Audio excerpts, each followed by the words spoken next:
আমরা মনে করি আপনি যত বড় সচিব হন, মন্ত্রী হন, এমপি হন, আমলা হন না কেন, আপনি মারা যাওয়ার পরে কিন্তু আপনার ওই কবরটা কিন্তু আপনার এলাকাতেই কিন্তু হবে। চিকিৎসক বৃন্দ, প্রশাসনিক কর্মকর্তা কর্মচারী বৃন্দ, ছাত্র জনতার যখন একটা মহামিলন ঘটবে তখনই কিন্তু এই দাবি বাস্তবায়ন হবে।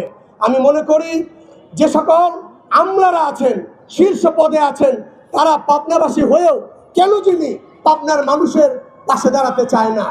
দুঃখ লাগে, কষ্ট লাগে পাবনারবাসী।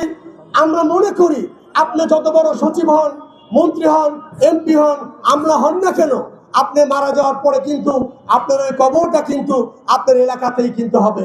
আপনার প্রতিবেশী আপনার জন্য কাঁদবে, আপনার খাটিয়া ধরবে, কিন্তু আপনারা এখন সেই চেয়ারে বসে বেমালুম পাবনার কথা ভুলে গেছেন। বেমালুম পাবনাবাসীর আরো যে ন্যায্য দাবি আছে সেগুলো আপনারা ভুলে গেছেন। এভাবে চলতে পারে না। আমি মনে করি আমাদেরকে ঐক্যবদ্ধ হতে হবে।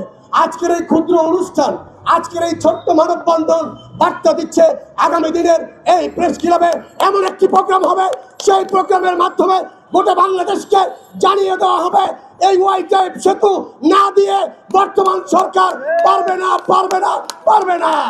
কারণ এটা জনগণের দাবি।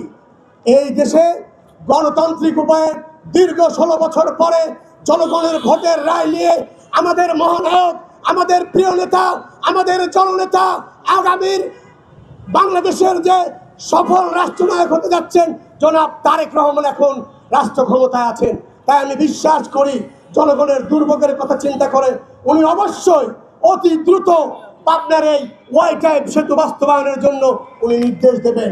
সেই লক্ষ্যে আজকের সকল নেতৃবৃন্দকে আবারও উদ্যত আহ্বান জানাবো, আগামীতে যে কর্মসূচি, যে প্রোগ্রাম, যে মানববন্ধন, যে আলোচনা সভা, যে সেমিনার, যে সিম্পোজিয়াম হবেন, দাওয়াত পাওয়ার প্রয়োজন নাই।